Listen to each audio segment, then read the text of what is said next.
Hello दोस्तों, नमस्कार। स्वागत है आप लोगों का हमारे यूट्यूब चैनल पर। आज हम लोग मनोविज्ञान के टॉप 30 क्वेश्चन देखने वाले हैं, जो प्रीवियस ईयर के क्वेश्चन हैं और काफ़ी बार पूछे जाते हैं।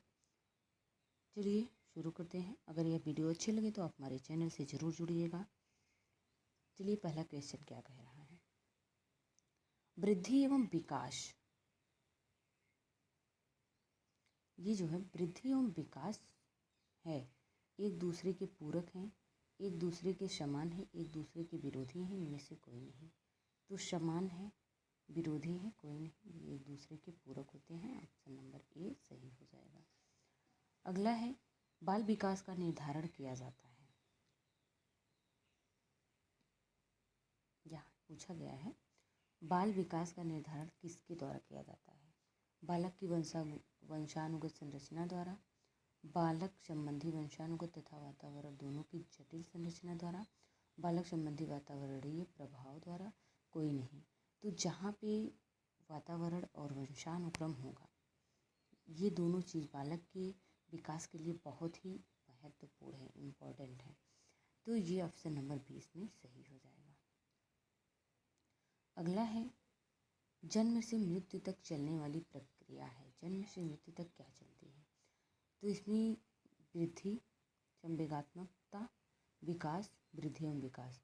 तो वृद्धि तो एक समय तक रुक जाती है, वृद्धि नहीं होगा, संवेग भी नहीं होगा, इसमें हो जाएगा विकास। आपने पढ़ा भी होगा, जीवन पर्यंत चलने वाली प्रक्रिया होती है। विकास जो होती है जीवन पर्यंत चलने वाली प्रक्रिया होती है, इसलिए इसमें ऑप्शन नंबर 20 सही हो जाएगा। यहाँ सीरियल नंबर उल्टा दे दिया गया है, आप लोग ध्यान दीजिएगा। अगला है, मानव कोशिका में गुणसूत्र पाए जाते हैं। ये गुणसूत्र की संख्या बतानी है आपको। मानव कोशिका में गुणसूत्र पाए जाते हैं। तो अगर जोड़े में पूछा जाए तो आप 23 बोलेंगे। अगर संख्या पूछी जाए, जोड़ा नहीं पूछा जाए, तो आप 46 कहेंगे। 23 जोड़ा 46 गुणसूत्र होते हैं। अगला है, वर्तमान में मनोविज्ञान है। वर्तमान में मनोविज्ञान क्या है।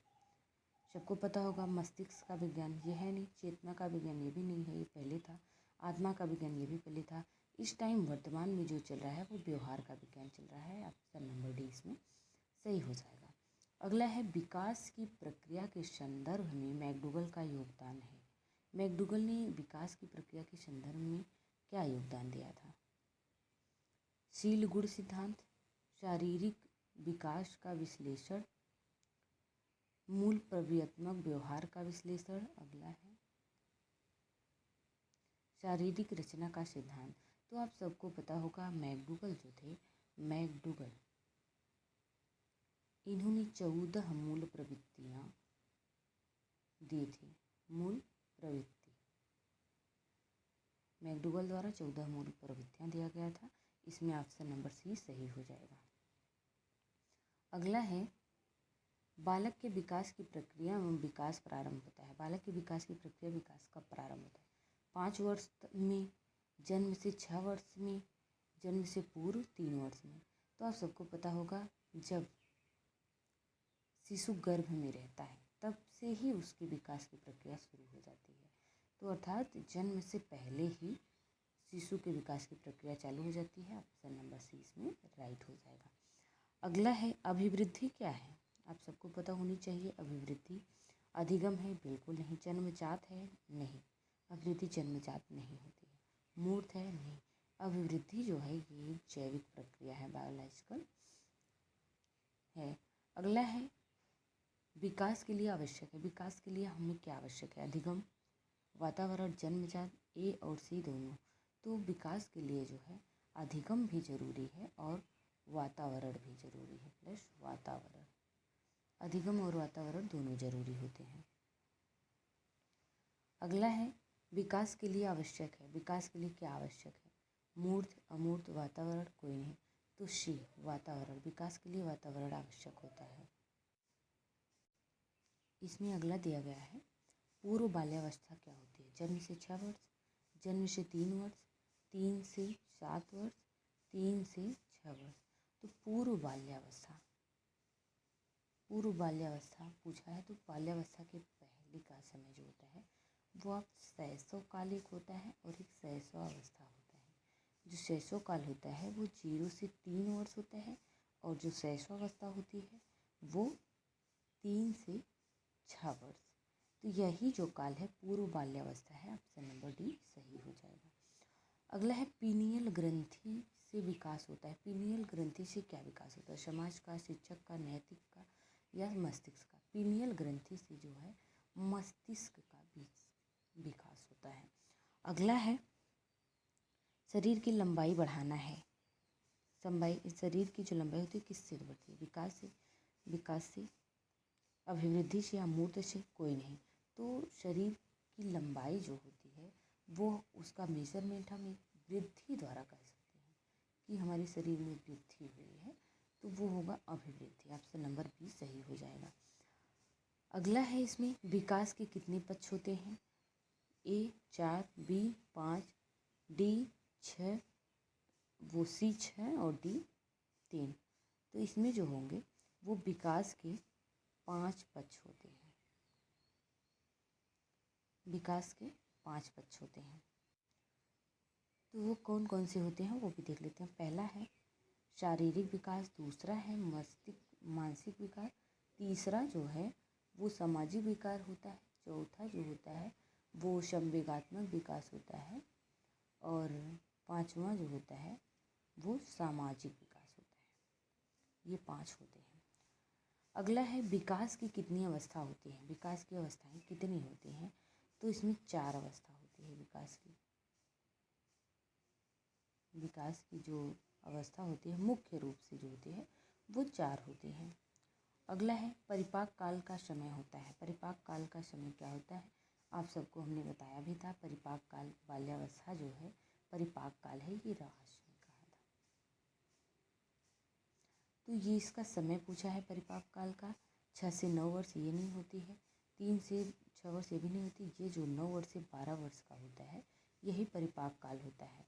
इसमें बच्चे के आंतरिक विकास होते हैं और ये जो वृद्धि होती है यहाँ पे रुकी हुई नजर आती है, इसलिए इसको हम परिपाक काल कहते हैं।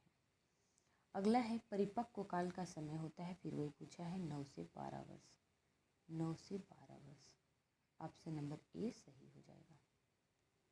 अगला है प्रारंभिक वर्षों में वृद्धि तथा विकास की प्रक्रिया रहती है। प्रारंभिक वर्षों में मंद रहती है, औसत रहती है, अत्यंत तीव्र रहती है, डी धीमी गति से। तो प्रारंभिक समय में, प्रारंभिक जो समय होता है प्रथम समय में विकास की जो प्रक्रिया होती है वो बहुत तीव्र होती है, तो इसमें बहुत तीव्र होती है। ऑप्शन नंबर सी सही हो जाएगा। अगला है अभिवृद्धि क्या होती है? अभिवृद्धि बहुमुखी होती है, एकांकी प्रक्रिया है, दोनों है, कोई नहीं है। तो अभिवृद्धि जो होती है बहुमुखी नहीं होती है, एकांकी प्रक्रिया है। अगला है विकास क्या होता है? विकास है तो विकास जो होता है वो हमारी, जैसे हम कहते हैं ना, अगर बालक को स्कूल भेजेंगे तो सर्वांगीण विकास होगा। तो विकास हर एक पक्ष से लेकर होता है। तो ऑप्शन नंबर ए इसमें सही हो जाएगा। विकास के बारे में पूछा जाए तो बहुमुखी प्रक्रिया है, लेकिन अगर अभिवृद्धि के बारे में पूछा जाए तो वो एकांकी प्रक्रिया है। अगला है बालक सबसे पहले किस मांसपेशियों पर नियंत्रण करना प्रारंभ करता है?